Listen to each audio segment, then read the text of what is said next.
जय सिया राम बच्चों, आप सभी का स्वागत है JSRM स्टडीज में।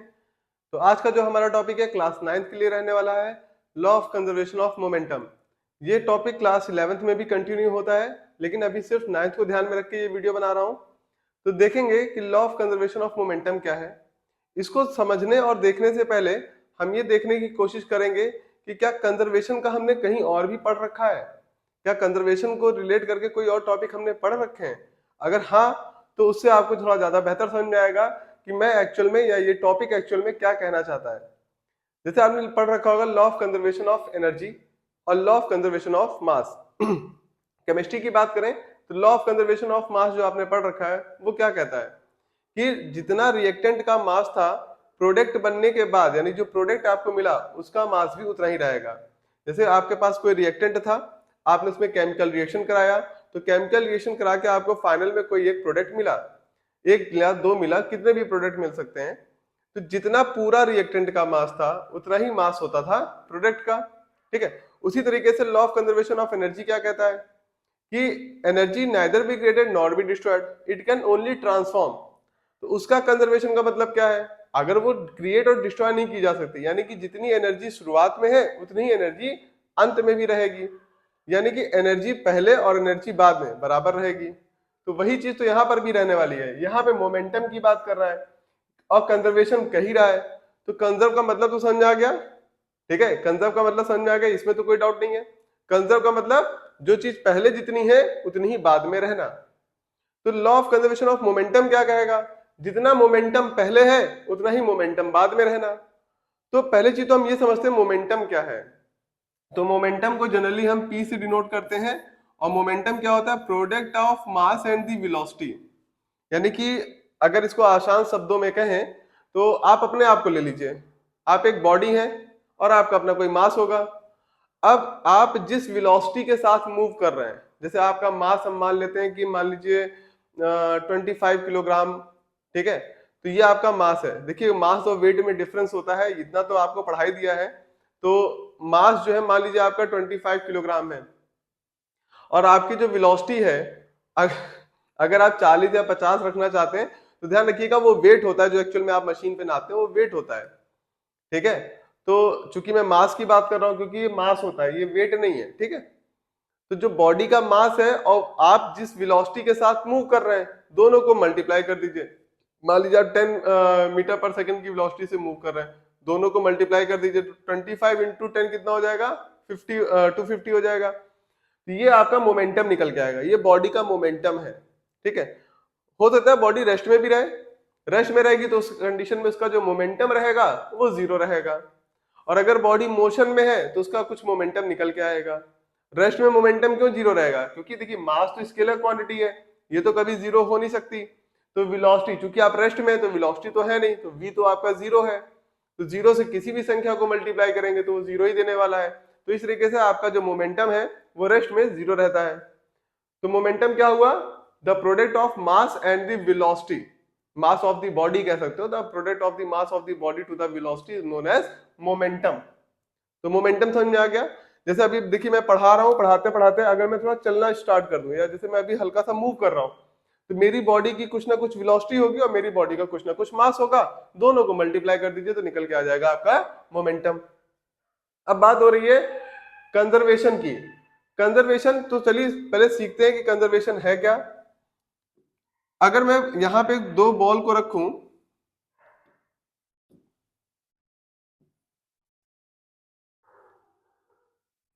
कलर चेंज कर देता हूं बेहतर आपको दिखाई दे, ये हो गई मेरे पास बॉल, ये ए है, सपोज करते हैं ये बॉल ए है और ये बॉल बी है। इसका इनिशियल में अगर हम बात करें इनिशियल वेलोसिटी, तो इनिशियल वेलोसिटी को हम लोग जनरली यू से डिनोट करते हैं, तो उसकी इनिशियल वेलोसिटी यू होगी। अब चूंकि दो बॉडीज है, ठीक है, क्योंकि हम ये दिखाना चाह रहे हैं कि टक्कर होने के बाद या कोलाइड होने के बाद उनके मोमेंटम जो पहले था और जो बाद में था उसमें कोई चेंज नहीं होगा। भाई तभी तो आप कंजर्व मानोगे कि टक्कर होने से पहले तो हम दो बॉडी को लेके चलेंगे, एक ही बॉडी अगर लेके चलेंगे तो वो समझ में नहीं आएगा और law of conservation of momentum आपको क्लियर नहीं होगा। बाकी आपको अभी मैं एक प्रैक्टिकल के थ्रू भी उस चीज को दिखाने की कोशिश करूंगा, आपको काफी अच्छा लगेगा और ज्यादा बेहतर आपका जो कॉन्सेप्ट है वो आपके दिमाग में बैठेगा। तो दो बॉडीज हैं, इसमें मान लेते हैं इसकी जो इनिशियल वेलोसिटी है वो u1 है और इसकी इनिशियल वेलोसिटी है u2, ठीक है। इसकी जो फाइनल वेलोसिटी है उसको मान लेते हैं v, फाइनल वेलोसिटी को हम किसी डिनोट करते हैं v से, और 1 ले लिया क्योंकि बॉडी a की बात कर रहे हैं, और इसकी जो फाइनल वेलोसिटी है उसको हम ले लेते हैं v2। अब टक्कर होने से पहले इसका अपना कुछ मोमेंटम रहा होगा और इसका भी अपना कुछ मोमेंटम रहा होगा, ठीक है। तो इसका मोमेंटम कितना होगा m, अब ये a है, अब आप चाहें तो यहाँ पे दोनों बॉडीज के जो मासेज हैं वो आप सिमिलर भी रख सकते हैं, अलग अलग भी रख सकते हैं, लेकिन मैं अलग रख के चलूंगा क्योंकि जो हम लॉ बनाते हैं वो हम ध्यान रखते हैं कि वो सब पे एप्लीकेबल हो, ऐसा ना हो कि किसी एक कंडीशन पे एप्लीकेबल हो। तो जो भी नियम या जो भी लॉ या फॉर्मूले बनते हैं वो सभी के लिए बनाए जाते हैं, हाँ एक्सेप्शन में अगर कुछ अलग हो जाता है तो वो एक बात अलग है। तो यहाँ पे हम मान लेते हैं कि इसका मास है m1 और इसकी वेलोसिटी है u1।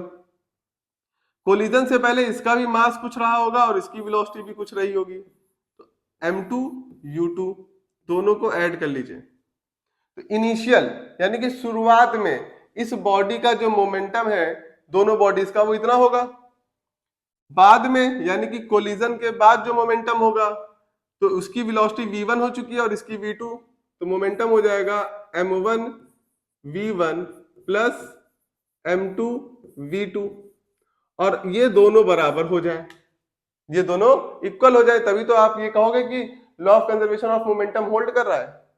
कंजर्वेशन यानी कि जितना पहले था मोमेंटम दोनों बॉडीज का उतना ही दोनों बॉडीज का मोमेंटम बाद में निकल के आ जाए। अगर ये कंडीशन सेटिस्फाई हो जाती है तो बेसिकली हमें यही प्रूव करना है, ठीक है। प्रूविंग अभी देखेंगे कि कैसे प्रूव हो रहा है, लेकिन प्रूव क्या करना है, हमारा गोल क्या है, अल्टीमेट हमारा गोल क्या है वो मैंने आपको बता दिया, ये आपका गोल है, ठीक है। आपको यहीं पे आना है, तो मैंने आपको आपका गोल समझा दिया है। अब हमें यहाँ पे पहुंचने का तरीका क्या होगा, अब इस पे भी डिस्कशन करेंगे कि इसकी प्रूविंग देखते हैं क्या होगी। तो क्या प्रूफ करना ही समझ आ गया, ठीक है। तो चलिए अब इसकी प्रूविंग की तरफ बढ़ते हैं और देखते हैं कि क्या होने वाली है इसकी प्रूविंग। अगर हम बात करें कि बॉडी ए जब बी से टकराई होगी तो बॉडी ए के द्वारा बी पर कोई फोर्स लगाया गया होगा। बॉडी को यहाँ पे चूंकि हमने मास m1 ले रखा है तो आप 1 और 2 डिनोट कर दीजिए ताकि वो आपके लिए ज्यादा इजी रहे समझने के लिए, नहीं तो ए और बी में कंफ्यूजन होगी क्योंकि मास में मैंने यहाँ 1 और 2 ले रखा है। यहाँ पे 1 कर देते हैं, यहाँ पे 2 कर देते हैं, ठीक है। तो जब ये बॉडी 1 2 से टकराई होगी, कोलाइड हुई होगी। अब कोलाइड सिंपली भाई देखिए, ये जैसे ये है 1 बॉडी 1 और ये बॉडी 2, इन दोनों का आपस में कोलिजन हो गया।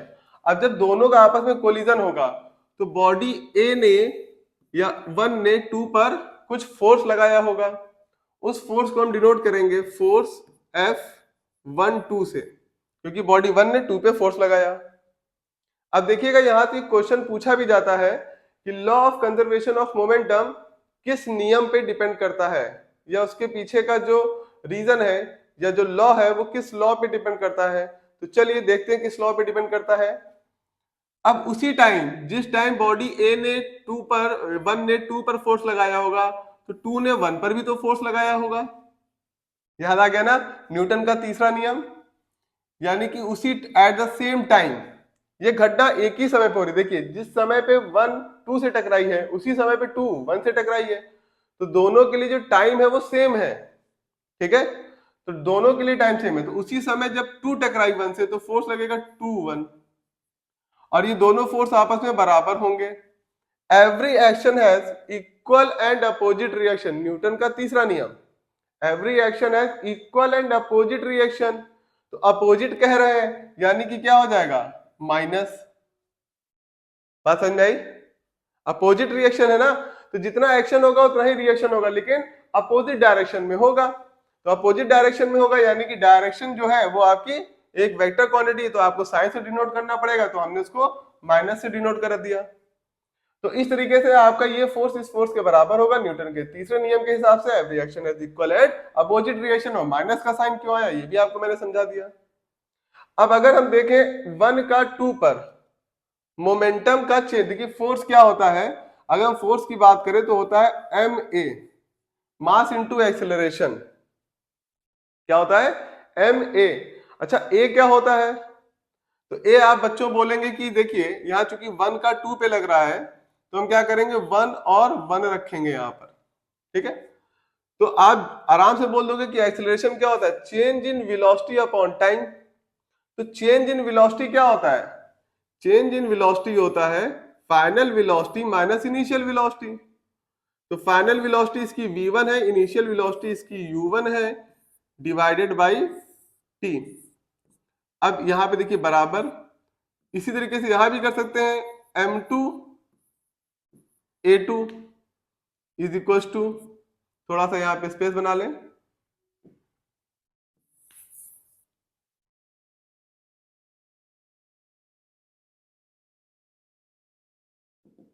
चलिए देखते हैं, माइनस m2। अब इसके लिए initial velocity minus final velocity, तो initial velocity u2, final velocity sorry final velocity minus initial velocity divided by t। अब दोनों जगह देखिए टाइम सेम था ना, क्योंकि दोनों जब टकरा रहे तो दोनों के लिए, यानी जिस समय 1 2 पे फोर्स लगा रहा था उसी समय 2 1 पे फोर्स लगा रहा होगा, तो दोनों का टाइम सेम है, ठीक है। अच्छा देखिए अगर ध्यान से, तो ये लिखा क्या है, ये लिखा है the rate of change of momentum. क्या लिखा हुआ है, the rate of change of momentum. ये दूसरे नियम में था, याद है, the rate of change of momentum is directly proportional to applied force and the body will go in that direction where the force is applied, या which direction the force is applied. तो T से T cancel हो जाएगा क्योंकि दोनों ही है same. अब इसको ब्रैकेट ओपन कर लीजिए, तो ये हो जाएगा m1v1 minus m1u1 is equal to, minus है ये तो ये हो जाएगा माइनस m2v2, और माइनस इंटू माइनस क्या हो जाएगा, प्लस m2u2। अब देखिए आपका काम क्या है, इसको उधर लेके चले जाइए और माइनस वाले को उधर ले आइए, तो दोनों माइनस पॉजिटिव बन जाएंगे, तो ये हो जाएगा m1v1 plus m2v2 is equal to m1u1 plus m2u2। तो इस तरीके से अगर आप देखें तो जो प्रूफ करना था, जो हमारा गोल था, हम अपने गोल तक पहुंच चुके हैं। देखिए m1v1 plus m2v2, m1v1 plus m2v2 is equal to m1u1 plus m2u2, m1u1 plus m2u2। तो हमने अपना गोल अचीव कर लिया। अब देखिए 3 मार्क्स का ये क्वेश्चन आता है, किस लॉ पे डिपेंड करता है, न्यूटन के तीसरे नियम पे डिपेंड करता है, इसका डेरिवेशन है वो भी बता दिया। तो इस तरीके से law of conservation of momentum आपको समझ में आया होगा, तो इसको नोट कर लीजिए। जैसा मैंने आपसे प्रॉमिस किया था, तो यहाँ पे मैं आपको दिखाने वाला हूँ एक रियल एक्सपेरिमेंट के थ्रू कि कैसे आप इसको कर सकते हैं या समझ सकते हैं ज्यादा बेहतर तरीके से। तो देखिए मेरे पास इस समय एक साइंस का अपरेटस है, या आप कह सकते हो सिंपली एक गैजेट है, या खिलौना भी आप कह सकते हो, कई बच्चे कोचिंग में आते हैं तो इससे खेलते भी रहते हैं। तो बेसिकली ये है क्या, ये न्यूटन्स क्रेडल है। अब इस न्यूटन्स क्रेडल के हिसाब से मैं इस जो आपने लॉ को समझा है उसको समझाने की कोशिश करता हूं। देखिएगा ये कई बातें सिखाता है, लॉ ऑफ एनर्जी भी सिखाता है, law of conservation of momentum भी सिखाता है, लेकिन अभी हमें law of conservation of energy की बात नहीं करनी है, हम अभी सिर्फ देखते हैं law of conservation of momentum. तो जैसा देखिएगा ध्यान से, थोड़ा पास ले आता हूं आपके, तो मैंने यहां से एक बॉल उठाया, ठीक है, और इसको छोड़ दिया, तो इधर से भी देखिए एक ही बॉल उठ के जा रही थी, यानी कि इसका मास जितना था, अब इस बॉल का भी मास उतना ही रहा होगा, ठीक है। तो जितना मास हमने उठाया और जिस एक्सेलरेशन के साथ, देखिए जितना ऊपर से फेंकेंगे उतनी ही ऊपर वो भी जाएगा, तो वो भी ऊपर जाएगा। अगर कोई एक्सटर्नल इस पे फोर्स ना लगाया जाए, यानी कि इसको आइसोलेटेड सिस्टम में रखा जाए, कोई एक्सटर्नल फोर्स इस पे काम ना करे, तो ये दोनों लगातार ऐसे ही मूव करते चले जाएंगे, क्योंकि जितना मोमेंटम इसके साथ है, देखिए इसका मास है और ये किसी ना किसी वेलोसिटी के साथ मूव कर रहा है, तो जितना इसके पास था टकराने के बाद, बीच वाले देखिए क्या है, बीच वाले से सब पास हो गई एनर्जी और लास्ट वाले में पहुंच गई। अगर हमने दो उठाया, देखिए इस बार हम दो उठा रहे हैं बॉल्स, और अगर हम दो बॉल्स उठा रहे हैं तो उधर देखिए दो ही बॉल्स जा रही हैं, देखिएगा फिर से अगेन, 2 बॉल उठाई और 2 बॉल को छोड़ते हैं तो उधर भी देखिए 2 ही बॉल जा रही है, क्योंकि इधर मोमेंटम बढ़ाया तो इधर भी मोमेंटम बढ़ गया, यानी कि मास बढ़ गया। तो ये आपका न्यूटन्स क्रेडल था, जिसके द्वारा आप law of conservation of momentum समझ सकते थे। लेकिन इसमें होता क्या है कि ये रुक क्यों जा रहा है? जैसा हम लोग कहते हैं ना कि भाई मोमेंटम है वो लगा था उसमें चला गया, कंजर्व है, तो ये तो खत्म हो गया, कंजर्व रह नहीं गया। पहले मोमेंटम ज्यादा था, धीरे धीरे कम हो गया, क्योंकि इसमें एक्सटर्नल फोर्स यानी कि एयर वगैरह और भी बहुत सारी चीजें यहाँ पे काम कर रही है, तो एक्सटर्नल फोर्स काम कर रहा है जिसकी वजह से ये रुक जाता है। अगर ये आइसोलेटेड सिस्टम में रख दिया जाए तो ये कभी भी नहीं रुकेगा, कंटिन्यूअसली ऐसे ही मूव करता हुआ चला जाएगा। तो होप सो आपको प्रैक्टिकली भी ये कॉन्सेप्ट समझ में आया होगा। अच्छा लगा हो तो मेरे चैनल को सब्सक्राइब करिएगा। जय सिया राम बच्चों।